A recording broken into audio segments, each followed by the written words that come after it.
అండి. అందరికీ good afternoon. Money. ఈరోజు మనీ గురించి మీకు ఒక విషయం చెప్పడానికి వచ్చాను. ప్రపంచమంతా నడిచేది డబ్బుతోని. కానీ మన అవసరం ఉన్నప్పుడు తప్పితే అవసరం లేనప్పుడు డబ్బుకి మనం పెద్దగా ప్రాముఖ్యత ఇవ్వం.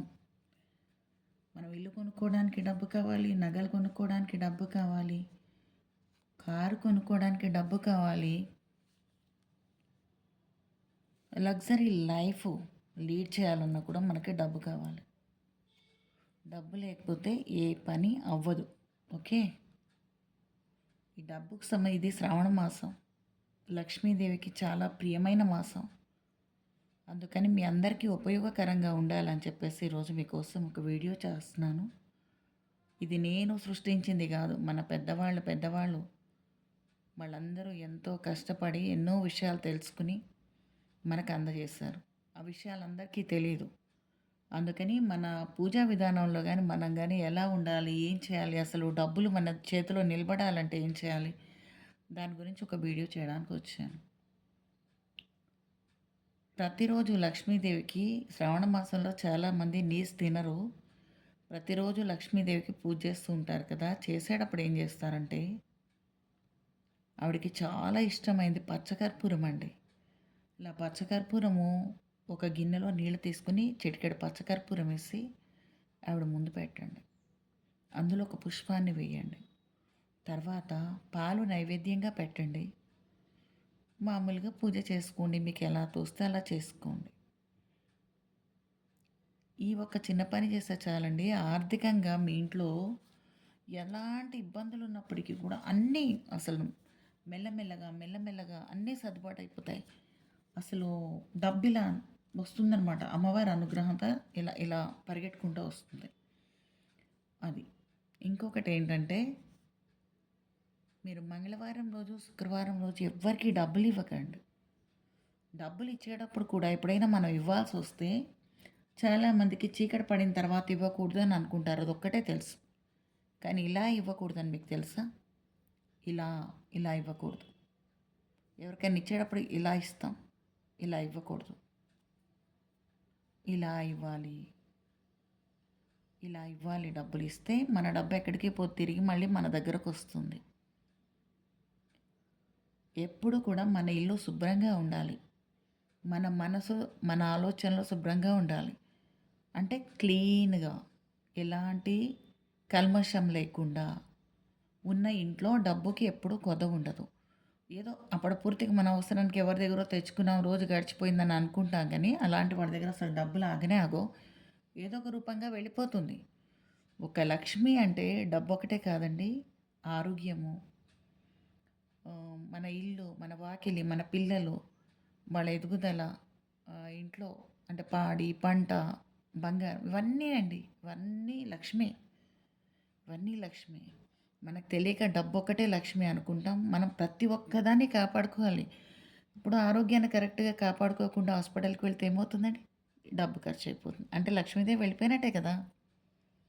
సేమ్ టైము ప్రాపర్టీస్ అవన్నీ ఎలా కొంటాం? ఈ డబ్బు ఉంటేనే కొంటాం. మన పిల్లలు చదువుకోవాలన్నా, పెద్దవాళ్ళకి ఏదైనా చేసుకోవాలన్నా, మనం ఎదగాలన్నా, మనకు ఒక మంచి లైఫ్ కావాలన్నా, మనం సంతోషంగా ఉండాలన్నా, సుఖంగా ఉండాలన్నా అన్నిటికీ డబ్బు కావాలి. కాబట్టి డబ్బుని రెస్పెక్ట్ చేయండి. ఇష్టం వచ్చినట్టు ఖర్చు పెట్టుకోండి. మనం డబ్బుకి ఎంత జాగ్రత్తగా వాల్యూ ఇస్తే మన దగ్గర డబ్బు అంత ఇదిగా ఉంది. డబ్బుని ఎప్పుడో ప్రేమించాలి. కృతజ్ఞత చెప్పాలి. మనం ఈరోజు మనం ఒక షాప్కి వెళ్ళి ఒక 10,000 ఖర్చు పెట్టామంటే ఆ డబ్బు లేకపోతే ఎవరు షాప్లో కూడా రానివ్వరు మిమ్మల్ని. అది డబ్బు మన చేతిలో ఉండబట్టి లక్ష్మీదేవి అనుగ్రహంతో ఇవన్నీ జరుగుతాయండి.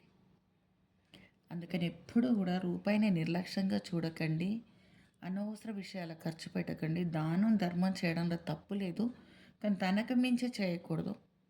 మన పరిస్థితులు మనం అవన్నీ ఆలోచించుకోవాలి. అమ్మవారికి అనుగ్రహం వచ్చినా తట్టుకోలేము, ఆగ్రహం వచ్చినా తట్టుకోలేము. కాబట్టి ఆవిడని జాగ్రత్తగా బ్యాలెన్స్ చేయాలి అంటే మనం ప్రతి క్షణం భగవంతుడికి, అమ్మవారికి కృతజ్ఞులమై ఉండాలి. ఏదైనా ఖర్చు పెట్టామనుకో, ఒక 10,000 ఖర్చు పెట్టామనుకోండి, మనం చెప్పాలేమని, అమ్మా ఈరోజు నేను ఇది కొనుక్కున్నాను నీ దయ వల్ల. నువ్వు మాతో ఉండబట్టే మేము ఇది తీసుకోగలిగాం. నీకు నిజంగా నేను కృతజ్ఞురాలనై ఉంటాను. నేను ఏ రోజు ఏ ఒక్క రూపాయిని నిర్లక్ష్యం చేయనని ప్రేయర్ చేసుకోవాలి. ఇవన్నీ ఉట్టి మాటలను కొట్టేస్తే మీ కర్మ నేనేం చేయలేను. మీరు వరలక్ష్మి వ్రతం రోజు పెద్ద కలశం పెట్టి, పెద్ద అమ్మవారిని పెట్టి చేసే పూజలు ఆడంబరాలకు పోయి అందరికీ చూయించుకోవడానికి అది కాదు చేయాల్సింది. ఇది చేయాలి మనం. ఇది చేయాలి. ఎప్పుడు మన దగ్గర చిల్లర డబ్బు ఉంటే ఒక డబ్బాలో వేసి పక్కకు పెట్టాలి. అలా చిల్లర ఇంట్లో ఉండడం కూడా లక్ష్మీ కటాక్షమే. ప్రతి రూపాయిని రెస్పెక్ట్ చేయాలి. మనం ఏ వస్తువు కొన్నా కూడా ఈ డబ్బు పెడితేనే ఆ వస్తువు వస్తుందని మనం ఫస్ట్ అర్థం చేసుకోవాలి. మనం బట్టలు వేసుకోవాలన్నా, తిండి తినాలన్నా, ఏం చేయాలన్నా, ఒక లగ్జరీ లైఫ్ 10 మందిలో గుర్తింపు పొందాలన్నా, ఒక మంచి ఇల్లు, ఒక మంచి కారు, ఒక మంచి ఆభరణం, ఏం చేయాలన్నా దేనికైనా సరే ఇదిగో లక్ష్మీదేవి కావాలి. ఇది శ్రావణ మాసం మంగళవారాలు, శుక్రవారాలు చక్కగా అందరూ పూజ చేసుకోండి. జాబ్ లేని వాళ్ళకి ఒక రెమెడీ చెప్పాలనుకుంటున్నాను. ఎవరికైతే ఉద్యోగం లేక నిరుద్యోగంతో బాధపడుతున్నారో వాళ్ళు ఆదివారం పూట ఏ మాసమైనా పర్వాలేదు, పిల్లలకి చాక్లెట్స్ పంచండి. మీకు తప్పకుండా జాబ్ వస్తుంది. సేమ్ టైము ఏలినాటి శని వల్ల, అర్ధాష్టమ శని వల్ల, అష్టమ శని వల్ల బాధపడేవాళ్ళు జమ్మి చెట్టు చుట్టూ 17 ప్రదక్షిణలు చేసి ఆముదం నూనెతో దీపం పెట్టండి. అప్పుడు మీ ప్రాబ్లమ్స్ మెల్లమెల్లగా వెళ్ళిపోవడం మొదలు పెడతాయి. ఇంకా వీలైతే శనివారం రోజు వెంకటేశ్వర స్వామి దర్శనం చేసుకోండి.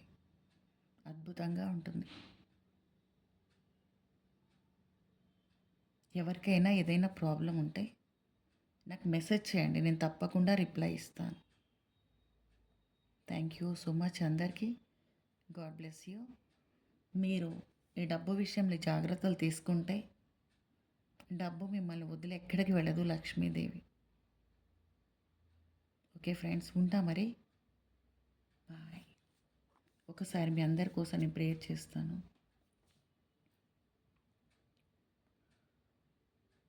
ఎవరైతే ఈ వీడియో చూస్తున్నారో వాళ్ళందరికీ కూడా వాళ్ళ లైఫ్లో ఆర్థికపరమైన ఇబ్బందులు రాకుండా కాపాడుతాలి. ప్రతి ఒక్కరూ నీ బిడ్డలే. తెలుసో తెలియకో మేము ఎన్నో తప్పులు చేస్తాం. వాటన్నిటినీ క్షమించి అందరి అందు కటాక్షాన్ని నుంచి వాళ్ళ కుటుంబాలని వాళ్ళని చల్లగా కాపాడు. Thank you so much. God bless you all of.